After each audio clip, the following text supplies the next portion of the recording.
Aha, the time is now. Here we have 3 resistors. These 2 resistors are in parallel, while this parallel system, when combined, they form a series system with this one 1.6 ohm resistor. Now, let's see the way we find the total or effective resistance for these 3 resistors. First of all, we start with the parallel system, this 4 ohm resistor and 6 ohm resistor. In parallel system, in series 5, we said that when we solve the resistances for the 2 resistors in parallel, we just take the product divided by the sum of the 2 resistors. Now, let's see. To get the sum of these 2, we take total resistance 1 RT1 is equal to R1 times R2 divided by R1 plus R2. This will be equal to R1 4, R2 6. We divide by 4 plus 6. This is equal to 24 divided by 10.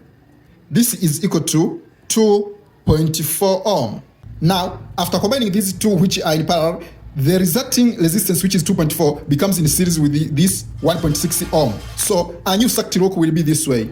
This is a new circuit. As we find that RT1, which is the combination of these 2 in parallel, is now already we have 2.4 ohm. As we said in series 3, we said that when the resistors are in series, to get the total or effective resistance, we just add the resistances. So now we say that to get the total resistance R total is equal to this R1, which is now RT1, plus R3, this one, R3. As we said, this is R1, R2, R3.